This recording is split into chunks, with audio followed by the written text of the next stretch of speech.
받들어 읽겠습니다. 디도서 2장 11절부터 14절입니다.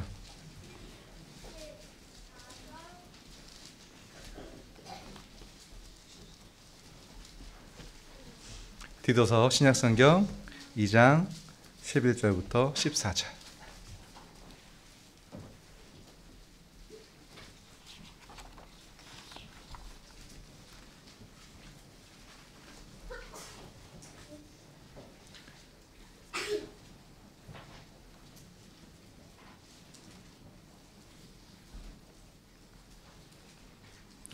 찾으신 줄 알고 제가 받들어 읽겠습니다. 모든 사람에게 구원을 주시는 하나님의 은혜가 나타나 우리를 양육하시되 경건하지 아니한 아는 것과 이 세상 정욕을 다 버리고 신중함과 의로움과 경건함으로 이 세상에 살고 복스러운 소망과 우리의 크신 하나님 구주 예수 그리스도의 영광이 나타나심을 기다리게 하셨으니 그가 우리를 대신하여 자신을 주심은 모든 불법에서 우리를 속량하시고 우리를 깨끗하게 하사 선한 일을 열심히 하는 자기 백성이 되게 하려 하심이라. 아멘.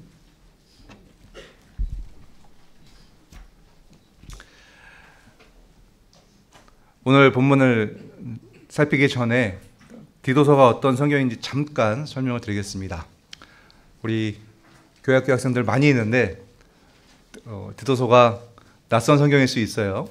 이름은 들어봤는데 내용이 뭔지 모를 수 있는데 목사님이 설명한 내용을 잘 들어보세요. 디도는 사람이에요. 디도서. 사람에게 보내는 편지고요. 디도는 그리스 사람입니다. 사도 바울이 전도했고 그로 말미암아 회심을 했고요. 그 후에 바울의 동역자로 활약했습니다. 바울이 정말 신뢰하던 사람이었어요. 고린도후서 8장 23절을 보니까 디도로 말하면 나의 동료요 너희를 위한 나의 동역자요 이렇게 분명히 말하고 있습니다. 그리고 이 디도서는 디도가 그리스의 가장 큰 섬인 그레데, 지금 발음은 이제 크레타죠. 이 그레데 지역의 교회를 디도가 섬기고 있을 때 바울이 디도에게 보낸 편지입니다. 바울과 디도가 개인적인 마음을 나누는 사적 편지는 당연히 아니고 바울이 사도로서 그레데 지역 교회에서 목회하고 있던 디도와 교인들에게 하나님의 뜻을 전하고 가르치려는 목적으로 쓴 공적인 편지가 디도서입니다. 디도서 1장 4절부터 5절을 보시면 이렇게 말하고 있어요. 같은 믿음을 따라 나의 참 아들 된 디도에게 편지하노니 하나님 아버지와 그리스도 예수 우리 구주로부터 은혜와 평강이 내게 있을지어다. 내가 너를 그레데에 남겨둔 이유는 남은 일을 정리하고 내가 명한 대로 각 성의 장로들을 세우게 하려 함이니. 성경에 직접적인 증거는 없지만 성경 여러 가지 그런 단서들을 종합해서 대부분의 성경 연구가들이 짐작하기로는 이 그레데를 사도 바울과 디도가 같이 이제 복음을 전했고 오늘 본문에 살펴본 것처럼 바울의 그 복음 전파 여정 가운데서 디도를 남겨두고 디도가 이제 목회하는 그런 상황이라고 파악을 하고 있고요. 그리고 이 디도서는 사도 바울이 죽기 바로 직전에 로마의 두 번째로 로마 감옥에 갇히게 됐을 때 그때 쓴 편지로 추정을 하고 있습니다. 디도서는 이런 성경이고 디도는 이런 인물이에요. 사도 바울은 디도서 1장에서 디도와 그레데 교회 교인들에게 장로 정치의 필요성을 전했어요. 방사표였죠. 장로를 세우려고 한다. 이건 사도가 교훈을 주는 것이고요. 신적인 권위가 있는 것입니다. 그리고 목사와 장로의 자격을 이제 쭉 설명해요. 1장 하반부까지. 대표적인 그 자격은 결국 이제 말씀을 분별하는 것이고, 특히 말씀에 대적하는 그런 부류에 대해서 바른 말씀, 바른 교리로 그들을 대적하는 일이라고 말하고 있죠. 그 당시 상황 가운데서 대표적인 대적이 율법주의자였거든요. 할례를 행해야 된다. 혹은 먹는 걸 가려야 된다. 구약의 율법이잖아요. 우리 예수님이 오셔서 그 율법의 애적 형식은 다 폐하여졌거든요. 그런데 계속 그러게 된다라는 가르침을 주었던 사람들이 글에 대해 많이 있었던 모양이에요. 그래서 그들에 대해서 말씀으로 잘 가르쳐야 된다, 잘 대적해야 된다라는 것을 목사와 장로의 그런 자격으로 제시하기도 하였습니다. 그리고 이어서 2장에서 그레데 교회의 특정 부류들, 주로 이제 나이랑 성별로 나누고 있는데, 나이 많은 남자들, 나이 많은 여자들, 젊은 여자들, 젊은 남자들, 그리고 종들에 대해서 마치 목사와 장로에게 그러하듯이 이런 삶은 살아야 된다라는 그런 구체적인 교훈을 주고 있는 부분이 오늘 본문 바로 위에 있습니다. 제가 디도서가 어떤 책인지, 또 오늘 본문 앞에 대략 어떤 내용이 있는지를 이제 간단히 말씀드렸는데요. 이유가 있습니다. 사도는 이 디도를 통해서 교회가 어떻게 세워져야 하고 각각의 교인들은 어떻게 살아야 하는지에 대해서 정말 구체적이고 실제적이고 실천적인 교훈을 앞에서 주었거든요. 그리고 오늘 본문은 교회가, 교인들이, 또 사역자들이 그렇게 살아가야 하는, 그렇게 나아가야 되는 근본 이유를 밝히고 있는 부분이에요. 우리말 성경에는 생략되어 있지만 오늘 본문 11절은 왜냐하면이라는 말로 시작하거든요. 그러니까 앞에 목사, 장로는 이런 자격을 가지고 이렇게 살아야 한다. 그리고 나이 많은 남자 성도들은, 나이 많은 여자 성도들은, 뭐 젊은 남녀들은, 또 종들은 이렇게 살아야 된다. 그리고 왜냐하면 하고 그 전체, 교회 전체가 그러한 삶을 살아야 되는 근본적인 이유, 기초를 밝히고 있는 부분이 오늘 본문입니다. 그러니까 비유하자면 우리 어린이들 위해서 이런 거예요. 앞에 시온이가 앉아 있는데, 시온이한테 이제부터 일반적인 옷을 입으면 안 됩니다. 왕들이 입는 옷을 입어야 됩니다. 이제 여기서 살면 안 됩니다. 이제 왕궁에 가서 살아야 됩니다. 이제 이런 거 먹으면 안 됩니다. 좋은 음식 드셔야 됩니다.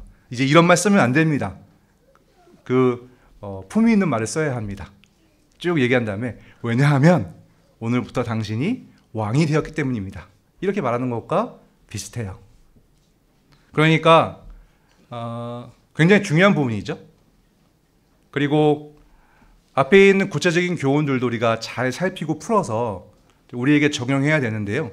그런데 더욱더 우리에게 포괄적으로 넓은 범위에서 적용할 수 있는 그런 원리가 오늘 본문 가운데 담겨 있어서 모든 신자들은 오늘 본문이 가르치는 바에 귀를 기울여야 합니다. 바울은 모든 사람에게 구원을 주시는 하나님의 은혜가 나타났다라고 선언합니다. 구원이 하나님의 은혜의 순수한 부분이라는 뜻이에요. 교회에서 많이 쓰는 용어들이 있죠. 교회에 오면 듣는 단어들이 있잖아요. 믿음, 당연히 하나님, 사랑, 여러 가지 말들이 있는데 또 그 중에 하나가 은혜입니다. 그죠? 은혜란 말 굉장히 많이 쓰는데 대화 가운데 그 은혜를 말할 때 그 은혜가 가리키고 있는 실제 내용들은 굉장히 제각각인 것 같아요.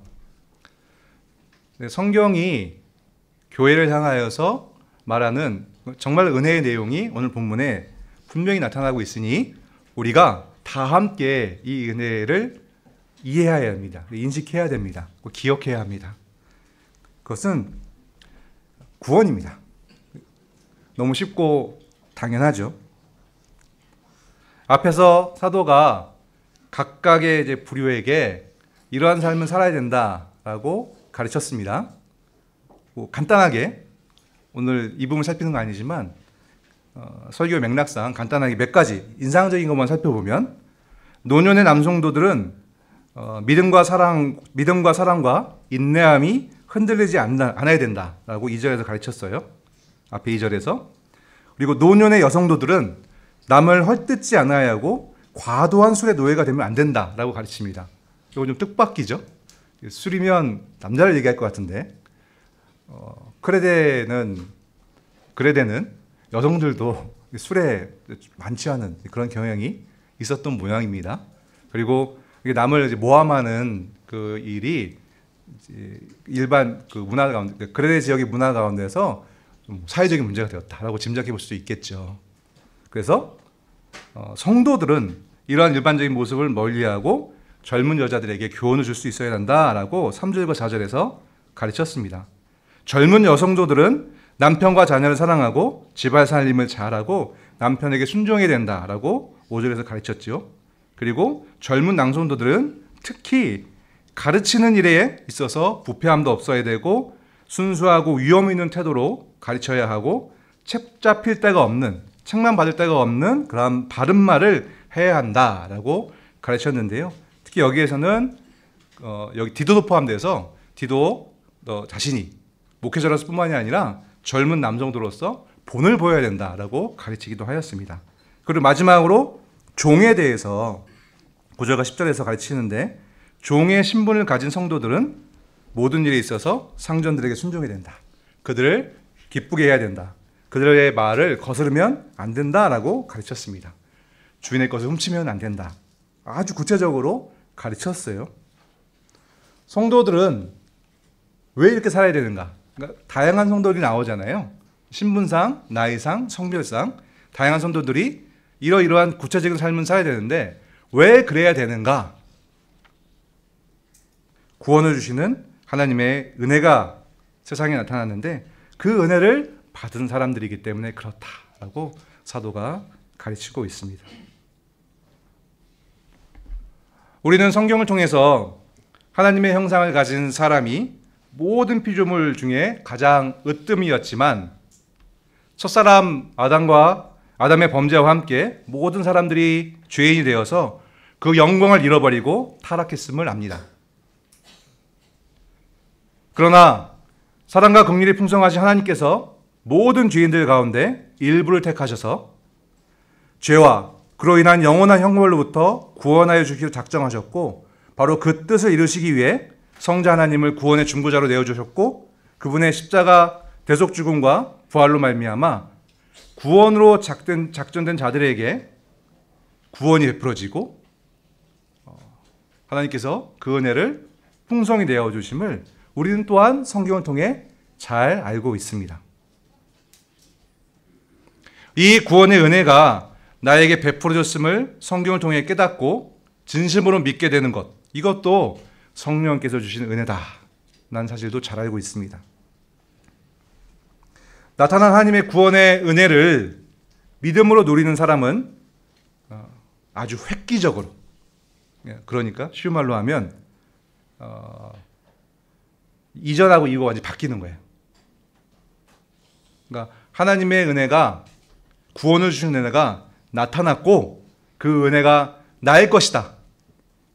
그 은혜가 나에게 주어졌다. 그 은혜를 내가 지금 누리고 있다라는 것을 아는 것을 기점으로 해서 그 전과 그 이후가 완전히 바뀌어야 돼요. 완전히 바뀌어야 됩니다. 그게 신자입니다. 신자가 왜 구체적으로 다른 삶을 사는가? 출발점은 생각이 완전히 바뀌는 겁니다. 큰 그림이 바뀌는 거예요. 내 인생에 대한 생각 자체가 완전히 바뀌는 겁니다.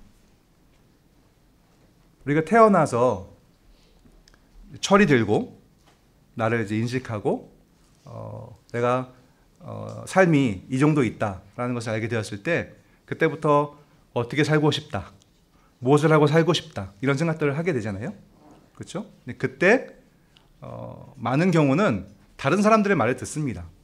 그게 무슨 책을 통해서든 학교를 통해서든 아니면 무슨 언론을 통해서든 다양한 경로가 있을 수 있을 텐데, 어찌됐든 다 그것은 사람으로부터 나온 거죠. 그런데 신자는, 진정한 신자는요, 하나님으로부터 그것을 듣고, 지금 내 인생이, 내 삶이 이제 나타난 하나님의 구원의 은혜 안에 있구나, 이 사실을 깨달아야 돼요. 이제부터 내 삶의 가장 큰 목적은 하나님께서 내게 주신 구원을 경험하는 것이구나 라는 사실을 진실하게 받아들여야 합니다. 사도가 지금 그 얘기를 하고 있는 거예요. 사랑하는 성도 여러분, 짧은 우리의 인생이 하나님께서 베푸시는 구원의 은혜 안에 있을 때만 가치가 있음을 믿으십니까? 여기에는 어떤 예외도 없습니다. 나이, 성별, 신분, 직업, 학력, 외모, 재산, 그 어떤 기준도 이 가치를 막는 벽이 될 수 없습니다.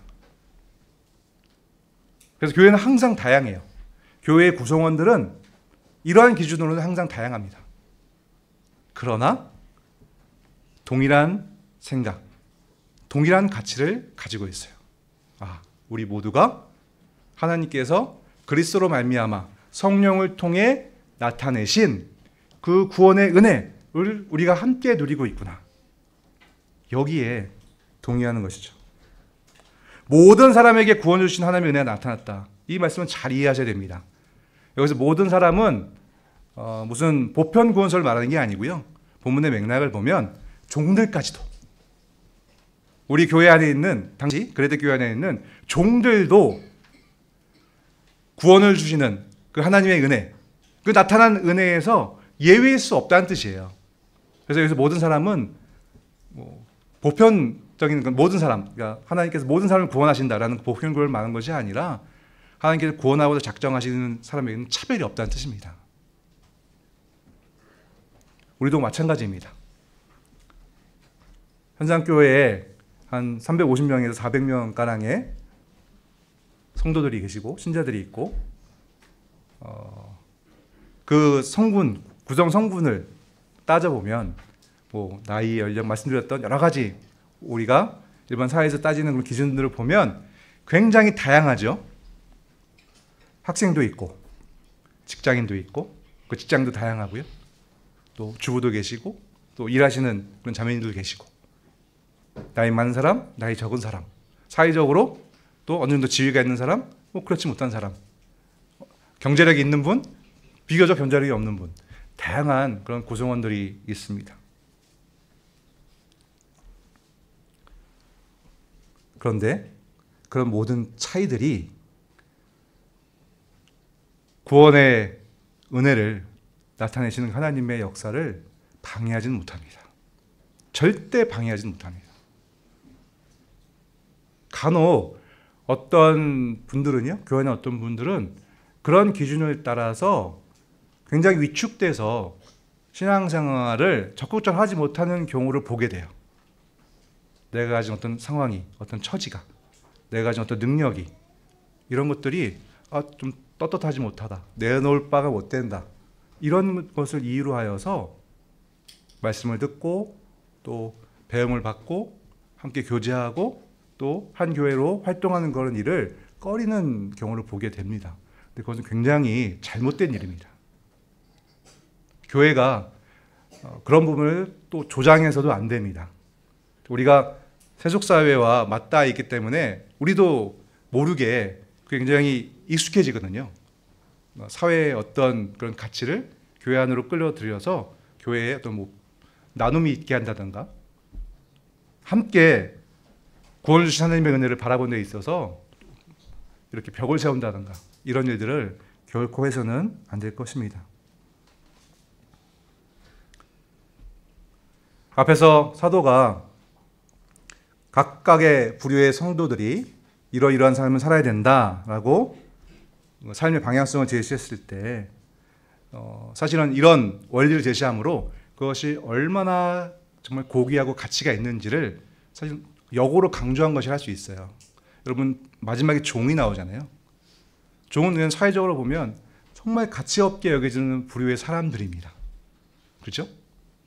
그런데 그들을 향하여서 당신도 예의 없이 구원을 주시는 하나님의 은혜가 나타났고 거기에 포함되어 있습니다 라고 말을 하여서, 세상 사람들은 거기에 무슨 가치가 종들의 삶에 무슨 가치가 있겠는가, 무슨 의미가 있겠는가, 볼만한 것이 있겠는가 라고 생각하고 무시하고 외면하는 그들의 삶이었을 텐데요. 그런데 사도는 거기에도 가치가 있다, 아니 거기에도 엄청난 영광이 있다라고 말을 하여서 이 교훈들, 이 삶의 교훈들이 얼마나 힘이 있는 것인지를 증언하고 있는 것이죠. 이런 면에서 볼 때 구원의 은혜가, 하나님께서 나타내신 구원의 은혜가 우리가 흔히 한국 교회에도 여전히 좀 이렇게 많이 퍼져 있는 그런 생각처럼 죽은 이후에 내세에 얻어지는 그 어떤 것이라고만 생각해서 안 될 것입니다. 우리가 적극적으로든 소극적으로든 그런 인식을 가지고 있거든요. 많은 신자들이 구원이라는 것은 죽은 이후에 공간 이동이죠. 천국 가는 거. 그래서 아마 현산교회 어린 학생들은 잘 모를 텐데 우리 어렸을 때 불렀던 유명한 노래 있잖아요. 구원열차 올라타고 하늘나라 가지요. 그죠? 네, 그런 인상이 있거든요. 아, 구원이라는 것은 천국 가는 거다. 말에서 주는 어떤 인상이 있죠. 근데 오늘 교훈에서 보는 것처럼 하나님의 구원의 은혜가 그렇게 죽은 뒤에 주어지는 그 어떤 것, 그때 가는 어떤 다른 장소, 이 정도가 아니라 지금의 삶과 굉장히 밀접한 연관이 있다는 사실을 오늘 본문이 보여주고 있습니다. 이어지는 주님의 사도의 말을 보세요. 구원을 주시는 하나님의 은혜가 나타나 우리를 양육하시되 그랬어요. 구원의 하나님의 역사는요, 그 은혜는요, 우리를 양육하는 면이 있어요. 우리를 훈련하고 교훈하는 거예요. 가르치는 면이 있어요. 우리 삶을 변화시키는 거죠. 여러분, 저도 스포츠 보는 걸 종종 좋아하는데요. 가끔 뭐 국가대학원에서 축구 보다가 와, 나도 손흥민 선수처럼 됐으면 좋겠다. 얼마나 좋을까. 이런 생각을 합니다. 또 야구를 보다가 나도 유현진 선수처럼 됐으면 좋겠다. 그런 생각을 합니다. 근데 누가 저한테 그런 선수를 만들어주겠습니다. 내가 만들어주겠습니다. 하면 제가 그걸 믿을까요? 안 믿을까요? 당연히 안 믿겠죠. 그죠? 왜냐하면 우린 잘 알고 있습니다. 그런 선수가 정말 멋져 보이고 부러워 보이고 그가 가지고 있는 여러 가지 지위들, 인기 이런 것들이 참 나도 얻고 싶은 그런 것들인데요. 그렇게 되기까지 얼마나 부당한, 얼마나 힘든 그런 훈련 과정을 거쳤는지를 우리가 잘 알고 있기 때문에 그런 말에 속지 않는 것이죠. 구원도 그런 면이 있습니다. 구원은 우리 삶에 그런 아무런 훈련도 없는데 하나님께서 우리를 전혀 가르치시지 않고 갑자기 얻어지는 무엇이 아닙니다. 하나님께서 우리를 양육하십니다. 구원은 그런 면이 있습니다. 그리고 앞에서 얘기했던 구체적인 교훈들은 바로 구원을 주시는, 구원의 은혜를 베푸시는 하나님의 양육의 한 그런 방편들인 거예요. 그런 한 상황들인 거예요. 사랑하는 성도 여러분, 우리도 오늘 본문뿐만이 아니라 저도 이제 늙은 남자 쪽으로 가고 있어서 저는 이제 늙은 남자들 읽게 되고 우리 청년들은 젊은 남자들 읽게겠죠. 또 여성들도 비슷할 것이고요. 뭐 종은 없으니까요. 우리 사회에서는 종과 비슷한 그런 신분은 없잖아요. 그런데 뭐 비교하자면, 우리에게 적용하자면 우리 사회에도 좀 비교적 좀 낫다고 해야 될까요? 여러 가지 면에서 힘이 없고 다른 사람의 부림을 받을 수밖에 없는 그런 위치, 그런 뭐 직업, 그런 상황이 있잖아요. 그런 이제 분들이 뭐 종에 대해서 적용할 수 있을 것입니다. 뿐만 아니라 성경 전체를 통해서 여러 가지 부류의 사람들이 어떻게 살아야 되는지에 대해서 많은 생각을 하게 되겠죠. 여러분, 그게 그냥 어떤 의무나 해야 된다라고 하는 그런 부담이 아니고요. 은혜입니다. 하나님께서 우리에게 구원을 주고 계시는 은혜의 과정이에요. 여기 계신 학생 여러분, 직장인 여러분, 뭐 교사도 계시고요. 또 주부도 계시고, 좀 자녀를 양육하신 분도 계시고, 다양한 지금 일들을 하고 계십니다. 거기에 맞는 아마 삶의 방향들이 있을 거예요. 그것을 구원과 분리해서는 안 됩니다. 많은 신자들이 그렇게 하거든요. 실천적으로. 그래서 삶의 현장에서 내가 일을 하고 공부하고 뭐 가정을 이루는 일에 있어서는 세상의 원리를 잘 따라가요. 그러면서 교회에 와서는 막연하게 구원을 생각하는 경우가 있거든요. 근데 그렇지 않습니다. 구원도 분명히 우리의 삶 속에서 우리의 삶의 구체적인 상황 가운데서 이루어지는 것이고요. 하나님의 교훈이 있어요. 말씀이 있어요. 그 말씀을 따라 끊임없이 내가 어떻게 살아야 되는가를 생각해 보아야 합니다. 오늘 본문은 그렇게 함에 있어서 각자가 이제 숙제입니다. 여러분의 숙제예요. 우리 모두의 숙제예요. 나의 신분, 나의 위치, 나의 상황, 나의 모든 여건 가운데서 나는 구체적으로 어떤 덕을, 어떤 그런 열매들을, 어떤 구체적인 그런 삶들을 살 때 하나님께서 베푸시는 구원의 그 은혜와 그것이 밀접하게 맞닿는 것이 될 것일까? 그 결과가 될 것인가에 대해서 끊임없이 고민하고 말씀에서 답을 찾아야 됩니다. 그건 우리 모두의 속죄거든요. 근데 그럼에 있어서 오늘 본문이 일반적인 교훈을 주고 있어요. 우리 모두가 귀담아 들을 만한 전체적으로 잡을 만한 방향을 우리에게 제시해주고 있는데요. 세 가지 정도로 우리가 나눠서 볼 수 있습니다. 첫째는 소극적인 겁니다. 그러니까 피하는 겁니다. 부정적인 것을 피하는 것이라 할 수 있겠죠. 사도는 본문 12절에서 생활을 바로잡아라 이렇게 권면하면서 먼저 과거의 생활 양식을 청산할 것을 당부하고 있습니다. 그 중에 경건하지 않은 것과 이 세상의 정욕을 거기에 포함시키고 있죠. 그것을 피하라. 경건하지 않은 것은 불신앙적인 자세입니다. 하나님을 생각에 두지 않는 거죠. 하나님을 인정하지 않는 그런 마음에서 나오는 모든 행동들을 만날 수 있을 것입니다. 그리고 이 세상의 정욕이란 그것과 뗄래야 뗄 수 없는 그 밀접한 관계에 있는데요. 그렇게 하나님에 대한 인정하지 않음으로 말미암아 하나님에 대한 불신으로 말미암아 비록되는 그런 모든 욕구들, 죄로부터 나온 욕구를 할 수 있겠죠. 그것을 말한다 할 수 있을 것입니다. 이것을 먼저 피하라고 교훈하고 있어요. 사랑하는 성도 여러분, 여러분 각자의 삶 속에서 구체적으로 어떻게 구원의 삶에 합당한 그런 어떤 행동들, 어떤 삶의 모습들, 어떤 열매들을 이룰까를 여러분이 따질 때, 계획을 세울 때 첫째로 생각해야 될 것은 바로 하나님을 인정하지 않는 불경건에서 나오는 그런 모든 판단들과 그리고 이런 정욕들을 피하는 겁니다. 소극적이지만 매우 강력한 그런 교훈입니다.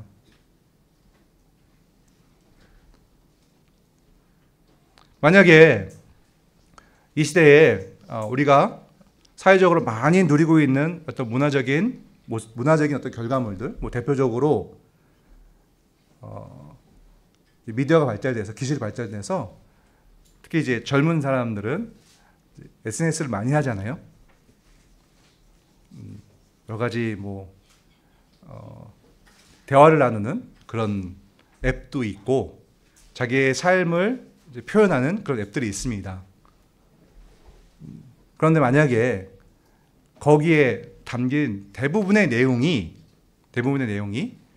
이러한 정욕거리들과 불경건에서 나오는 것이라는 판단이 들면 그런 것들을 피하는 것, 그것이 매우 지혜로운 것이에요. 고민을 해보셔야 됩니다. 제가 한 가지 예를 들어드린 거고요. 여러분의 삶에서 누리고 있는 그 모든 것들을 잘 이렇게 분석해 보셔서 여기에는 내가 누리는 어떤 문화, 내가 하고 있는 어떤 여가 활동들, 내가 만나는 사람들, 내가 시간이 나면 하는 어떤 것들, 그런 것들을 잘 따져보았을 때 여기에는 너무 불경건한 요소들이 많아. 너무 정욕을 자극하는 것들이 너무 많아 라는 판단이 들면 그런 것들은 떼어내는 것, 그런 것들을 멀리하는 것, 이것이 하나님께서 인간 역사 가운데 내 삶 가운데 구원의 은혜를 베푸고 계심을 인식하는 자의 지혜로운 그런 결단입니다. 지혜로운 판단이에요.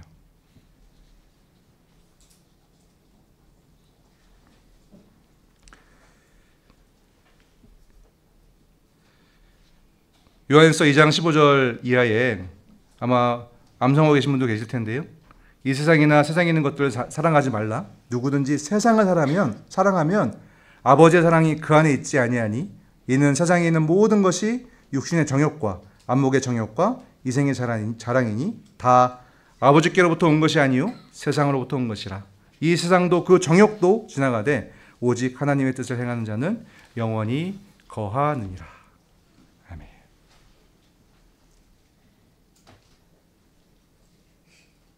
모든 성도들은 이 대원칙을 가지고 있어야 됩니다. 그것을 여러분 각자에게 적용할 때는 다양한 모습으로 드러날 것입니다.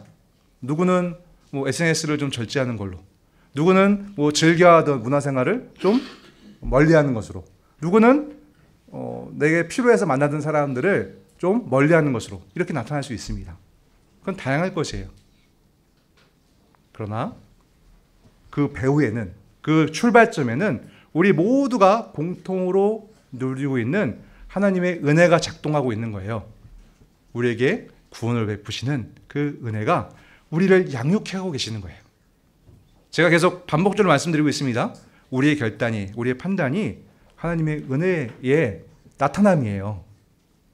그 사실을 항상 잊지 말아야 합니다. 두 번째는 긍정적인 측면이죠.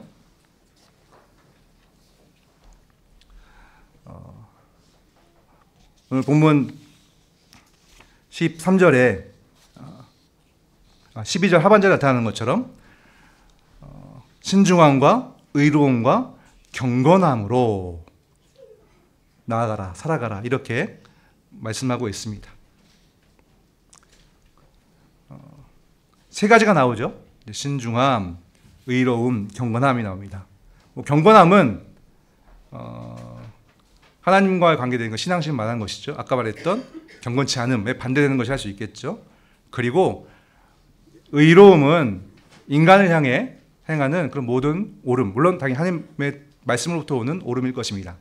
그것을 포함하는 것으로 보입니다. 그래서 사실은 이 경건함과 의로움은 우리가 십계명의 구조를 보면 알 수 있는 것처럼 십계명이 1계명부터 4계명까지가 하나님과 인간과의 관계 속에서 어떻게 해야 되는가에 대한 하나님의 말씀이 명령이고 5계명부터 10계명이 이웃에 대해서 어떻게 해야 되는가, 어떤 태도를 가져야 되는가에 대한 하나님의 명령들이잖아요. 마치 그런 구성처럼 이 경건함과 의로움은 모든 하나님의 율법이 포함하고 있는 하나님 사랑과 이웃 사랑을 표현하고 있는 것이라 할 수 있습니다. 근데 흥미로운 것은 여기에 신중함이라는 표현이 나오는 것이죠. 이 신중함이라는 이 단어는요, 사실은 본문에서 오늘 본문 말고 디도서 전체에서 몇 가지로 번역이 되고 있긴 한데요. 신중함은 절제 이렇게 번역이 되기도 하거든요. 여기서 신중함은 결국 하나님의 말씀을 주의하는 것이라 할 수 있습니다. 우리가 어떻게 경건함을 유지하는가, 우리가 어떻게 의로움을 유지하는가, 당연히 하나님의 말씀을 따라 옳고 그름을 판단하고 그것에 순종으로 말미암아 그것을 이룰 수 있는 것이죠. 그래서 여러분 앞에 그 구체적인 교훈들 디도서 2장 1절부터 10절까지 쭉 보면요, 사실은 자세히 보시면 모든 부류에게 아주 직접적으로 절제라는 표현을 쓰기도 하고요. 그리고 내용상 보면은 좀 절제해야 되는 것, 신중해야 되는 것을 교훈으로 두고 있어요. 2장 1절에 보시면, 2절에 보시면 늙은 남자들은 절제하며 이렇게 되어 있잖아요. 그렇죠? 이게 내용상 같은 표현입니다. 그리고 감독에 대해서도요, 쭉 1장 5절부터 감독의 자격에 대해서, 그러니까 말씀사역자 자격에 대해서 쭉 얘기할 때 8절에 보시면 8절 하반절에 의로우며 거룩하며 절제하며 이렇게 말하고 있습니다. 이 절제란 무엇인가? 신중함이란 무엇인가? 말씀으로 판단하려는 자세예요. 그러니까 내 마음대로, 순간적으로, 즉흥적으로 내 마음속에서 튀어나오는 그 무엇을 따라하는 게 아니고요. 먼저 말씀을 살피는 것, 그 신중함. 그리고 내가 마음속에서 순간적으로 튀어나오는 그 생각과 말씀이 부딪힐 때 말씀을 따르는 그 절제를 말하는 것이죠. 이 신중함이란 결국 경건함과 의로움을 이루도록 하는 중요한 수단이기도 하고요. 그리고 진정한 경건함과 의로움이 나타날 때 결코 빠질 수 없는 그런 좋은 음식의 양념과도 같은 거예요. 우리가 좋은 음식을 먹으면 주 재료가 있잖아요. 그런데 그 재료만 가지고는 맛있는 음식이 될 수 없고 항상 거기에 빠짐없이 들어가는 양념들이 있잖아요. 그렇죠? 마치 그것과 같이 한 신자가 아주 적극적으로 말씀을 따라 의로움과 그리고 경건함을 누리고자 했을 때 결코 빠질 수 없는 것이 신중함, 절제함이라는 것이죠. 이것을 적극적으로 가져야 된다고 말하고 있습니다. 사랑하는 성도 여러분, 종이 있어요. 종에게 주어지는 그런 교훈들을 보십시오. 주인에게 복종하라, 순종하라. 주인을 기쁘게 하라. 주인의 것을 빼앗지 마라. 그리고 베드로서에 보면요, 까다로운 주인에게도 그렇게 하라고 되어 있어요. 여러분, 우리 인간적인 본성은요, 이런 것을 못마땅하게 여길 수 있어요. 특히나 오늘 우리 사회가 그런 면이 굉장히 강한데요. 이제 표면적으로는 어떤 인간의 고유성 혹은 인간의 어떤 존엄성, 이것을 높인다는 그런 목표 아래에 모든 사람들이 다 똑같다, 평등하다, 이런 이제 교훈들을 주죠. 뭐 어느 정도 일리 있는 부분이 없지 않아 있습니다만, 그러면서 어떤 권위에 순종하는 것, 권위를 따르는 것, 그것이 굉장히 부담스러워지고, 그렇게 하면 좀 시대에 뒤떨어진 것처럼 인식되어지는 그런 시대를 우리가 살아가고 있습니다. 사실 오늘 본문에도 어쩌면 이 시대의 여성들에게는 거리낄 말씀이 있죠. 그죠? 남편에게 순종하고 집안일을 잘하고 이런 표현들이 있단 말이죠. 이것이 과연 고대의 그 시대상 속에서 상대적으로 평가될 것인가? 그렇지 않습니다. 5계명, 부모를 공경하라. 하나님께서 세우신 합법적인 질서, 그거에 대해선 존중은 하나님께서 모든 사람들을 통치하는 가장 기본적인 통치 방식이거든요. 그것을 인정하고 하나님께서 세우신 그 질서에 순종을 하는 것이 하나님의 뜻이에요. 인간적인 눈으로 보면 주인이나 종이나 또 똑같은 사람이고, 시대를 잘 만났거나 부모를 잘 만났거나 그래서 그런 것 같고, 그래서 뒤죽고 싶고, 이게 굉장히 매력적이죠. 그리고 인간의 역사 가운데서는 그런 것들이 허용되어 있고 실제로 그런 역사들이 있어 왔습니다. 그래서 어떤 분들은요, 성경을 난 따르지 못하겠다, 어떻게 이런 노예제도를 인정하느냐, 이렇게 생각하시는 분들 계세요. 왜 이런 판단들이 나오는가? 신중함이 없어서 그렇습니다. 말씀 앞에서의 신중함이 없어서 그래요. 더 근본적으로는 사실은 하나님 앞에서의 겸손이 없어서 그렇습니다. 하나님의 말씀이 나를 창조하신 창조자의 말씀이요, 당연히 그렇기 때문에 나의 목적이 되고 나의 가치가 될 만한 것이요, 그래서 나 스스로는 나의 가치를 찾을 수 없고 하나님의 말씀으로부터 나의 가치와 의미를 찾아야 된다라고 하는 겸손함, 그것이 없기 때문에 신중함이 나타나지 않는 거예요. 절제가 나타나지 않는 것이죠. 사랑하는 성도들은 우리가 그러한 시대를 살아가고 있습니다. 많은 사람들을 만날 때 우리가 그러한 부류의 사람들을 많이 만나고 있어요. 심지어는 교회 안에서도 그러한 경향성이 점점 많이 나타나고 있습니다. 이러한 점들을 우리가 주의해야 합니다. 하나님의 사랑을 여러분 정말 믿으십니까? 하나님께서 여러분 사랑하셔서 여러분께 구원의 은혜를 나타내셨고 여러분은 그 구원의 은혜 가운데서 양육하고 계심을 믿으십니까? 그러면 신중하십시오. 말씀을 붙들고 신중하셔야 돼요. 더 좀 근본적인 얘기, 어쩌면 좀 부담이 되면 안 되는데 부담이 될 말씀을 드리면, 그러려면 말씀을 읽어야 됩니다. 말씀에 우리가 정통해야 돼요. 사실 앞에서 그 감독, 그러니까 목사, 오늘날 목사 장로의 그 자격을 말할 때 핵심은 뭐냐면 하나님의 말씀이 정통한 거거든요. 교회를 섬길 수 있는 가장 기본적인 능력은 말씀을 잘 분별하는 것입니다. 그리고 그런 가운데 사도가 이 디도에게 여러 가지 부류의 사람들을 가르치라고 말하고 있어요. 그게 교회의 가장 기본적인 그런 운영의 원리가 되어야 합니다. 온 성도들이 말씀에 정통해야 되고요. 당연히 말씀 사역자들은 그들을 가르칠 만한 그런 말씀에 정통한 사역자들이 되어야 합니다. 그리고 그 말씀 앞에 신중해야 돼요. 그 말씀으로 절제해야 합니다. 거기가 우리 각자가 무언가를 할 때의 출발점이에요. 여러분이 어떻게 할지는 이제 다 열려 있습니다. 각자 다를 거예요. 그러나 출발점은 같습니다.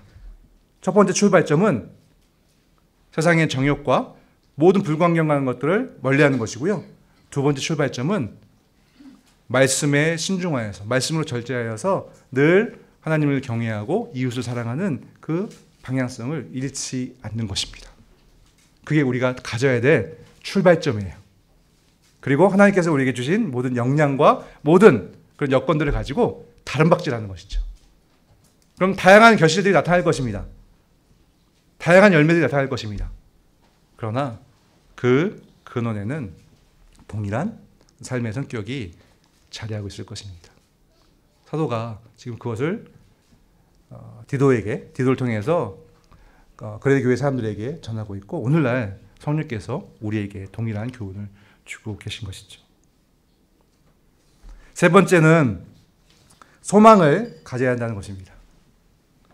본문 13절에 복스러운 소망과 우리의 크신 하나님 구주 예수 그리스도의 영광이 나타나심을 기다리게 하셨다. 이게 하나님께서 구원의 은혜를 베푸실 때 우리를 양육하시는 구체적인 또 하나의 방식입니다. 우리로 하여금 소망을 갖도록 하십니다.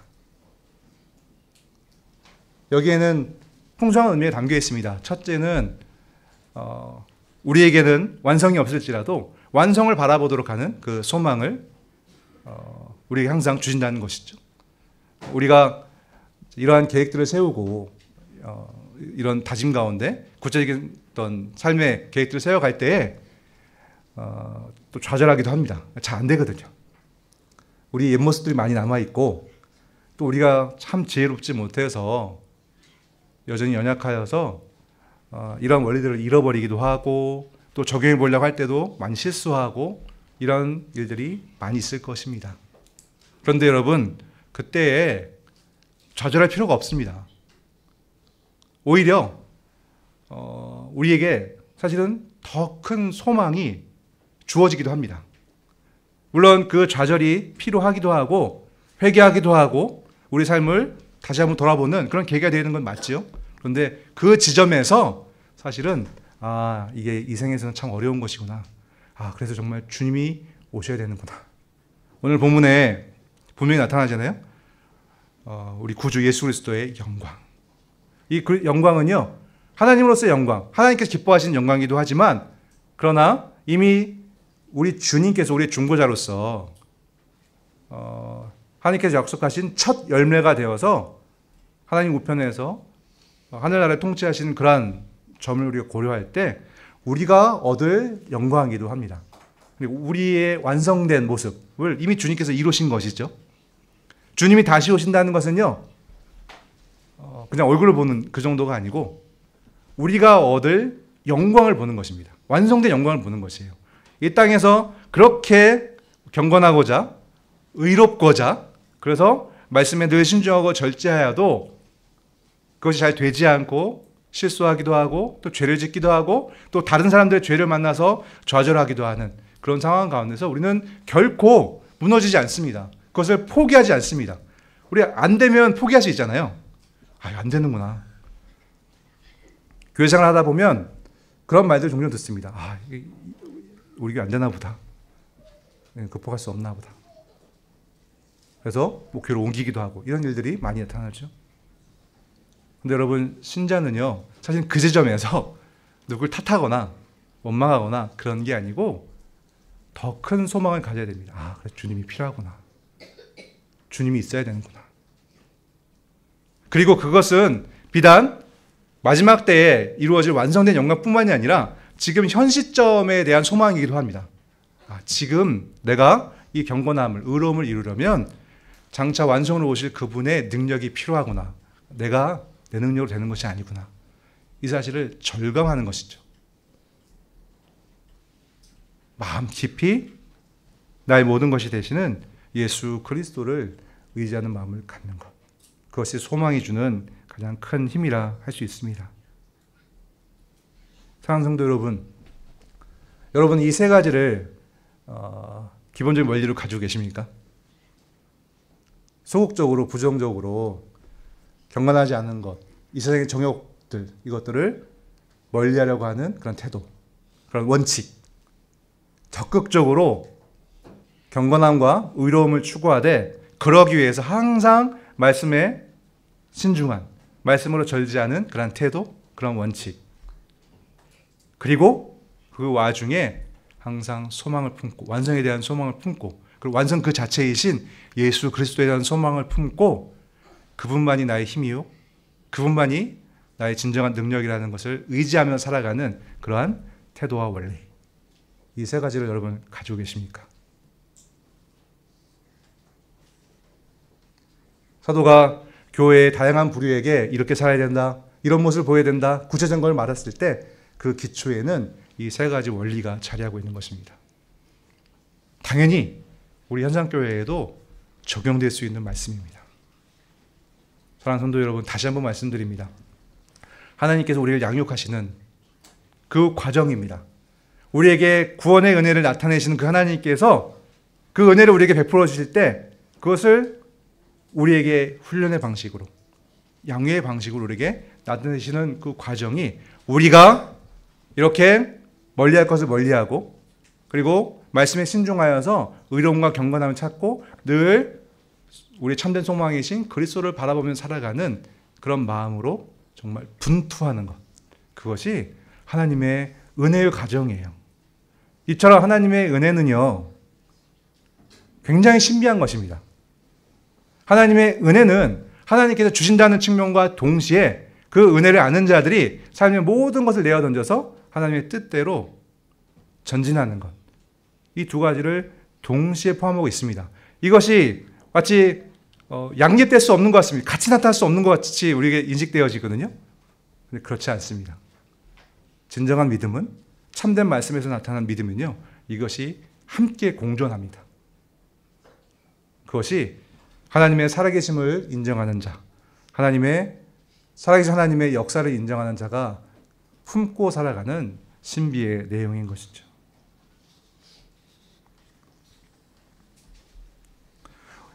우리가 왜 살아갑니까?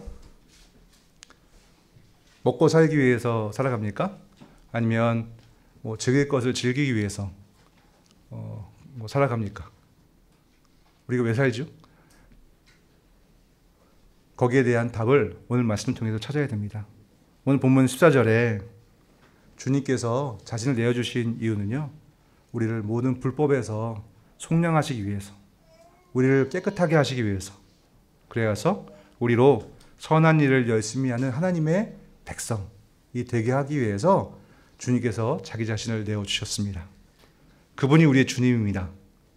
이것이 진실하다면 오늘 본문을 통해 사도가 우리에게 전하고 있는 우리 삶의 가장 기본적인 세 가지 원리가 우리 모두의 우리 삶을 정말 움직이는, 작동시키는 그런 기본 원리가 되어야 마땅할 것입니다. 그렇게 되기를 간절히 소망해 봅니다. 우리 모두가 삶을 나눈다고 하잖아요. 현장교회는 비교적 잘하고 계십니다만 더 우리 잘하기 위해서 구역 모임을 하거나 또 청년들끼리 교제를 하거나 학생들끼리 대화를 나누거나 이렇게 했을 때 우리가 동일한 우리 삶의 이런 작동 원리를 가지고 있어서 다양한 삶의 모습들을 드러내고 만났을 때 나는 이런 그런 결실을 거뒀습니다. 그 출발점을 같이 이해하고 참 감사하다, 참 기쁘다. 그리고 그것은 또 우리 모두의 열매이기도 하거든요. 우리는 한 몸이기 때문에. 그래서 함께 기뻐하는 그런 우리들이 될 것이고요. 혹시 힘들어하거나 또 실패했거나 좌절했을 때 그것에 대한 그런 원인도 같이 고민해보고 같이 기도도 하고 같이 한 소망을 품고 다시 격려하기도 하는 그런 교제가 있어야 할 것입니다. 그러려면 진실로 이게 우리의 출발점이 돼요. 작동 원리가 돼야 돼요. 여기에 우리가 합의하지 않으면 우리의 만남은 계속 겉돌고 어쩌면 세상의 방식으로 친밀감을 누리는 그런 교회로 전락할 수도 있을 것입니다. 우리에게 그런 점이 없는지 자세히 보세요. 우리가 만날 때 지금 현재 관심사가 비슷한 사람들끼리만 만나고 있는 것은 아닌지, 비슷한 또래, 비슷한 부류, 비슷한 자녀를 가지고 있는 그런 부류들만 좀 친하고 다른 분들에 대해서는 아무런 정보도 없고 교제가 없는 것은 아닌지 우리가 돌아봐야 합니다. 우리가 수련회 가잖아요. 큰 비용을 들여서 갑니다. 사실 제가 이야기로는 그 목적은 여기서 사실 하기 힘든, 늘 바쁘게 이제 여러 가지 일들이 돌아가니까 그 하기 힘든 일들을 다 함께 멈추고 모든 어떤 그런 벽들을 다 넘어서서 우리의 출발점에 다시 한번 공유하고 우리의 어떤 다양성이 무너뜨릴 수 없는 그 하나됨을 찾아가는 과정이라고 저는 생각합니다. 그래서 어렵게 세대 간의 조도 짜고 같이 활동도 하고 하는 거예요. 부담스러울 수 있습니다. 그게 안 하던 일이니까요. 근데 여러분 오늘 말씀을 들었을 때 우리가 해야 되는 그런 일이기도 합니다. 나아가야 되는 과정이기도 합니다. 어려워하는 분들을 잘 격려하고 또 설득하기도 하고 어려워하는 그런 것들을 좀 풀어가면서 해야 될 필요는 있겠습니다만 기본적인 방향은 맞습니다. 우리 모두에게 구원의 은혜를 나타내신 하나님께서 우리를 똑같이 양육하시거든요. 그래서 우리가 육적인 것과 정의의 것들과 불경하는 것들을 멀리할 때 말씀을 주의함으로 신중하게 대함으로 절제함으로 경건함과 의로움을 추구할 때 그러면서 늘 그리스도를 향한 소망을 품고 있을 때 여러분 하나님께서 여러분을 사랑하고 계시고 여러분을 붙들고 계시고 여러분을 다스리고 계심을 잊지 마셔야 합니다. 엉뚱한 데서 여러분 하나님의 보살핌, 하나님의 다스리심을 찾으셔는 안 돼요. 오늘 말씀이 분명히 얘기하고 있잖아요. 그랬을 때 우리 각자에게 큰 그런 능력이 나타나고 세상이 감당치 못하는 그런 힘이 드러나고 정말 우리가 예상치 못했던 너무나 놀라운 결실들이 우리 각자에게 분명히 맺히게 될 것입니다. 그것을 교회 역사가 보여주고 있습니다. 바라기는 현장교회가 이러한 교훈에 합당한 교회, 이 교훈을 따르는 교회가 되어서 다양한 부류에게 있어서 다양한 그런 선한 덕들이, 선한 열매들이 맺히나 그런 그 출발점에는 오늘 본문이 제시하고 있는 그 원리가 자리하고 있는 하나 되었으나 다양한 교회, 그 신비한 교회가 되어가기를 간절히 소망해 봅니다. 기도하겠습니다. 하나님, 우리 모두에게 동일한 구원을 주시는 그리스도를 주시는 하나님의 은혜가 나타났고 그 하나님께서 우리를 양육하고 계심을 믿습니다. 그래서 우리가 경건하지 않은 것과 이 세상의 정욕을 다 버릴 때 신중함으로 말씀을 주의함으로 의로움과 경건함으로 이 세상을 살아갈 때 그리고 우리 구주 예수 그리스도를 향한 소망을 품고 살아갈 때 하나님의 사랑의 손길이 우리에게 임하고 있음을 분명히 믿습니다. 여기에 우리 모두가 동의하여서 각자가 하나님이 주신 자질과 달란트를 따라 다양한 모습을 가지고 살아가야 돼. 그러나 그 향기는 오직 그리스도만이 드러나고 하나님의 구원이 드러나고 하나님의 말씀이 분명히 선포되어지는 놀라운 일이 현상교회가 나타날 수 있도록 하나님 은혜 내려 주시옵소서. 하나님 이 일을 위하여서 우리 한 달 뒤에 수련회를 준비하고 있습니다. 여러 가지 참여하지 못하게 될 그런 이유들도 있고 상황들도 있으나 하나님께서 은혜 주셔서 이 수련회를 통하여서 우리 모두에게 구원을 주신 하나님의 은혜에 함께 나아가고 그것을 만끽하고 말씀으로 그것을 분명히 다시 한번 인식하고 각자의 삶을 그 원리 가운데서 나누고 우리가 얼마나 가까운 사이인지 얼마나 깊은 사랑으로 연결되어 있는지를 확인하고 다시 일상으로 돌아가 그리스도의 전사로서 이 세상과 싸워가는 하나님의 영광을 드러내는 그런 복된 삶을 살아갈 수 있도록 하나님께서 이번 수련회도 복되게 해주시기를 간절히 기도합니다. 예수 그리스도의 이름으로 기도드립니다. 아멘.